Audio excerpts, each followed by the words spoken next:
quand on fait une opération sac à dos? Il y a, par l'entremise de la remise du sac à dos, cette remise de dignité-là à l'enfant. Pour certains, c'est la première fois qu'ils ont la chance de choisir quelque chose qui est neuf, qui est à leur goût. Mais outre ça, l'objectif principal de l'opération sac à dos, en fait, c'est une prise en charge de la famille entière. La famille est accueillie par un regroupement d'organismes dans le but qu'elle se sorte la tête de l'eau au courant de l'année suivante. Cette année, on a la chance de travailler avec l'entreprise Hester, qui est une entreprise québécoise. On rehausse grandement la qualité des sacs, puis on s'assure que ça perdure aussi dans le temps, puis que les enfants puissent utiliser leurs sacs d'année en année. Combien de sacs à dos remplis de fournitures scolaires vous remettez chaque année? Cette année, on est à 11 000, donc c'est 1 000 de plus que l'année dernière. Dans combien de régions différentes du Québec êtes-vous présent? On est dans 8 régions administratives au Québec. On accède les dons de fournitures scolaires neuves. Les gens peuvent communiquer directement avec nous pour ça. Combien de familles sont prises en charge par des organismes de proximité? C'est plus de 5 000 familles avec plusieurs enfants par famille qui seront aidés cette année. Sauf qu'il neige, c'est terminé pour nous. Quand on a acheté le camion en 2004, il faisait chaud, mais une canicule de 35 d'humidité et plus, c'était très rare. On veut pas que les gens prennent un produit laitier à basse température. Fait que les normes de la MAPAC, les normes de moi, on a tout un registre. Côté sécurité aussi alimentaire, on prend souvent nos températures pour s'assurer de la qualité du produit. Dans un camion mobile, la température extérieure, c'est la température qui va faire à l'intérieur du camion. Fait que c'est sûr que s'il fait chaud, canicule, il fait chaud dans tous les camions, même si j'ai un air climatisé. On a développé avec les années des techniques pour aérer l'intérieur, parce qu'un moteur, un compresseur, la chaleur, ça n'aime pas ça, ça a besoin d'air. On rouvre les portes, on met un ventilateur, on demande une place à l'ombre, c'est parfait comme ça. Dans le camion boule et crème, c'est tous les crèmes glacées, les slushs, les Mont Blanc, les sundaes. C'est traditionnel. Nos principaux événements, c'est sûr que ça peut être des corporatifs, des écoles, des garderies. Aussitôt que le mois de juin est terminé, bien là, on s'enligne pour des festivals, des événements. La température, c'est toujours un enjeu. On souhaite toujours qu'il fasse beau. Comme en fin de semaine, on est à Chambly. C'est une exposition de voitures anciennes. Il faut qu'il fasse beau pour que les voitures sortent. On ne peut pas tout le temps avoir des week-ends qui fait beau, mais en fin de semaine, on est chanceux. Mais quand il pleut, on se rend quand même sur les événements. Puis on espère que le nuage gris passe tout droit. Au Québec, on ne sait jamais. Fait que coûte que coûte, on se déplace. Mais on est à l'intérieur des camions, c'est ça la chance. On n'est pas un chapiteau. Dans mes premières années, on était à Rougemont, puis chapiteau à lever. On était à l'abri. On était à l'intérieur, on ne bougeait pas. Xavier, mon garçon, avait 1 an et demi quand on a acheté le premier camion et Samuel avait 5 ans. Aujourd'hui, il travaille avec nous. Mon conjoint aussi. Et vraiment, on est 4 de la famille qui travaillons dans les camions. C'est sûr que moi, je trouve que j'ai le plus beau métier du monde. Je sers une crème glacée, tout le monde est de bonne humeur. J'ai même nommé mes camions les camions du bonheur. Je suis comme une rockstar. Je reviens chez nous, je suis pompée parce que j'ai fait des heureux. C'est ça qui est le fun pour mon métier. Il y a de la place en masse dans mon jacuzzi. Voulez-vous venir dans mon jacuzzi? Profitez de l'événement Soif d'été, tout l'été, seulement chez McDo.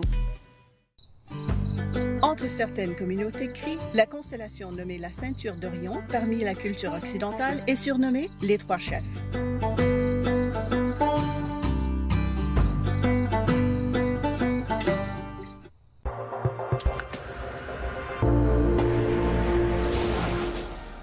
C'est fait. La tempête tropicale Erin est maintenant ouragan, donc de catégorie 1.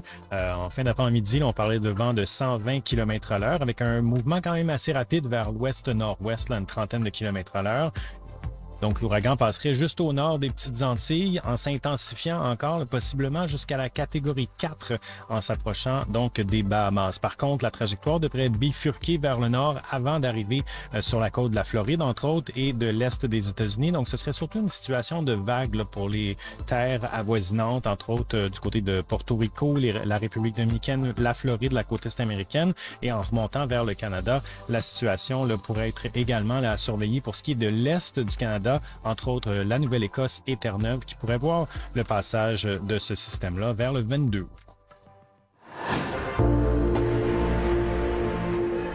Saviez-vous que vous pouvez consulter vos prévisions locales et un large éventail de contenus sur demande dans notre appli télé Météo Média? Pour vous aider à planifier vos prochaines activités, voici vos prévisions locales pour votre région.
À venir dans quelques instants, nos experts vous expliquent en détail les prévisions météo à court et à long terme.